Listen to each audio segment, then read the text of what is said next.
करते हैं कि आप लोग बहुत ही अच्छे होंगे। बहुत सारे लोगों ने पूछा कि बिहार जो लघु उद्योग योजना का फॉर्म फिलअप होता है जिसमें 2 लाख रुपया मिलता है, तो फिर दोबारा जो है फॉर्म कब फिलअप होगा, फिर दोबारा फॉर्म फिलअप होगा या फिर नहीं होगा। क्योंकि बहुत सारे लोग ऐसे हैं जो कि फॉर्म को भरे थे लेकिन उनका सिलेक्शन नहीं हो पाया, तो कहीं ना कहीं वो सोच रहे हैं कि चलिए भाई हम अगले साल फॉर्म को भरेंगे। तो अभी कुछ अपडेट निकल के आ रहा है, जो अपडेट इस वीडियो में कवर करेंगे, आपको बताएंगे कि अगले साल जो मौका आपको मिलेगा कि नहीं मिलेगा, फॉर्म भराएगा या फिर नहीं भराएगा, और भराएगा तो कब भराएगा। ठीक है, तो प्लीज वीडियो शुरू से अंत तक लेकर जरूर देखिएगा। वीडियो थोड़ा सा अच्छा लगे तो प्लीज वीडियो को लाइक कर दीजिएगा, क्योंकि आपका एक लाइक मुझे बहुत ज्यादा मोटिवेशन देता है ऐसे ऐसे वीडियोस को बनाने के लिए। सबसे पहले हम इसकी पदार्थ के रिगार्डिंग बात कर लेते हैं। तो इसमें देखिए, अगर आप 18 से लेकर 50 वर्ष के बीच में अपना उम्र रखते हैं और गरीब परिवार से आते हैं, गरीब परिवार का जो प्रूफ होता है ना, आपका आय प्रमाण पत्र होता है। अगर आपका पारिवारिक जो मान लीजिए मासिक आय है 6,000 रुपए से कम है, तो सरकार आपको जो है गरीब कैटेगरी में रखती है और आपको बेनिफिट देती है। अगर आपका पारिवारिक आय मासिक जो है 6,000 रुपए से अधिक है, तो समझिए कि आप इसका बेनिफिट नहीं ले पाएंगे। इसको प्रूव करने के लिए आपको जो आय प्रमाण पत्र देना होता है, जो कि 72,000 रुपए से सालाना कम होनी चाहिए, जिसके भी आपके प्रूफ हो जाता है कि हाँ आप गरीब परिवार से आते हैं,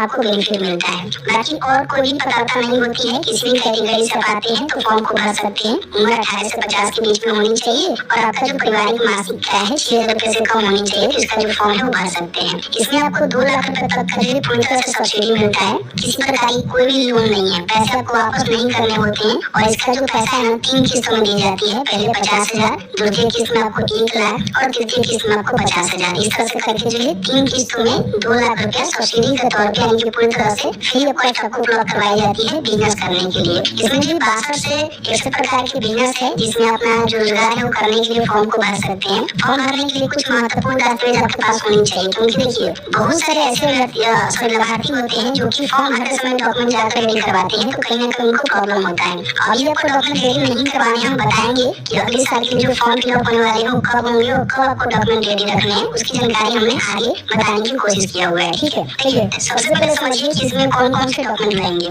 आपके पास आधार कार्ड होनी चाहिए, आधार कार्ड में मोबाइल नंबर लिंक होनी चाहिए। पैन कार्ड भी रहेगा तो फॉर्म भरेंगे तो बेहतर रहेगा, नहीं है पैन कार्ड तो कोई भी दिक्कत नहीं है। आपके पास एक बैंक अकाउंट होनी चाहिए, और साथ ही साथ ध्यान रखिएगा कि बैंक अकाउंट जो है डीबीटी लिंक होनी चाहिए, नहीं होता है तो फिर आपको बेनिफिट नहीं मिलेगा। आपके पास जाति निवास आय करेंट सेशन मान लीजिए जो सेशन होता है उसका बना होना चाहिए। कहने का मतलब कि अगर आपका जाति पुराना भी है तो चल जाएगा, कोई भी दिक्कत नहीं है, लेकिन आपका जो निवास है आय प्रमाण पत्र है जो वित्तीय वर्ष का फॉर्म फिलअप होगा उसी वित्तीय वर्ष का होना चाहिए।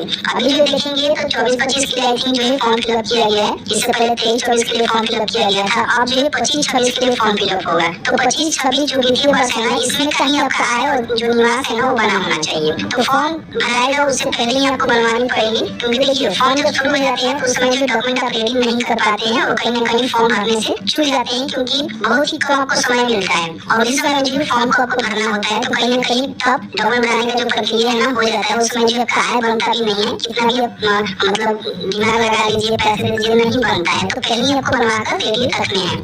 तो करना क्या है कि इसका जो आवेदन है ना, जैसे कि इस साल देखेंगे 23-24 के लिए फरवरी में शुरू किया गया था, इसका जो फॉर्म है ना मार्च का फिलअप हुआ, तो मेरे हिसाब से भी फरवरी में ही फिर यहाँ पे फॉर्म फिलअप किए जाएंगे। तो आपको जो फरवरी से पहले दिसंबर में अपना जो डॉक्यूमेंट है ना वो बनवा लेना है। ठीक है, नवंबर दिसंबर में अपना जो डॉक्यूमेंट है ना वो 25-26 आपका जो है करेंट सेशन, जैसे कि आप जानते हैं कि अप्रैल से जो आपका सेशन यहाँ पे चेंज होता है, वित्तीय वर्ष चेंज होता है, तो अप्रैल जैसे मान लीजिए 2025 से लेकर और आपका जो अप्रैल 2026 तक वित्तीय वर्ष 25-26 रहेगा। तो आप जो नवंबर दिसंबर में अपना जो डॉक्यूमेंट है उसको रेडी करवा सकते हैं, फिर आप चाहें तो जनवरी में बनवा सकते हैं, लेकिन पहले बनवा लीजिएगा, क्योंकि बाद में जब इसका एप्लीकेशन फॉर्म शुरू हो जाता है तो सारे लोग बनाते हैं और कहीं ना कहीं डॉक्यूमेंट आपका नहीं बन पाता है। तो फिर इसका दोबारा फॉर्म फिलअप होगा, क्योंकि हर साल जो फॉर्म फिलअप कराए जाएंगे और हर साल जो लाभार्थियों का सिलेक्शन होगा। इस बार देखेंगे तो लगभग जो 59,000 जो लाभार्थी है उनका सिलेक्शन किया गया, उसके 20% ऐसे भी लाभार्थी हैं जिनका वेटिंग लिस्ट में सिलेक्शन किया गया है। ठीक है, तो अगले साल भी हो सकता है कि इससे लिमिट बढ़ाए जाए, क्योंकि इससे पहले देखेंगे तो 40,000 जो लाभार्थियों का सिलेक्शन किया गया था, लेकिन इसके बाद 60,000 और इसके बाद देख सकते हैं कि हो सकता है 70,000 जो लाभार्थी उनका सिलेक्शन किया जाए। तो कहीं ना कहीं अगर फॉर्म को भरेंगे तो ज्यादा चांस बनेगा आपको आपको बेनिफिट मिलने का।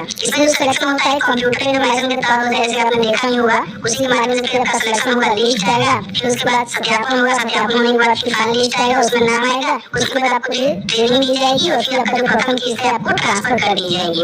इस तरह से मैंने जो पूरी जानकारी बताया, तो निश्चित रहिए फॉर्म फिलअप होगा। इसके बाद जो रोजगार योजना का जो फॉर्म है वो फिलअप होगा, जिसमें 10 लाख रुपए तक का लोन मिलता है, 5 लाख रुपए का सब्सिडी होता है। वो वाला वीडियो नहीं देखे हुए देख लीजिएगा, उसके लिए हमने वीडियो बना दिया हुआ है। तो बस आज की वीडियो में इतना ही। वीडियो थोड़ा अच्छा लगा है तो प्लीज वीडियो को लाइक करेंगे और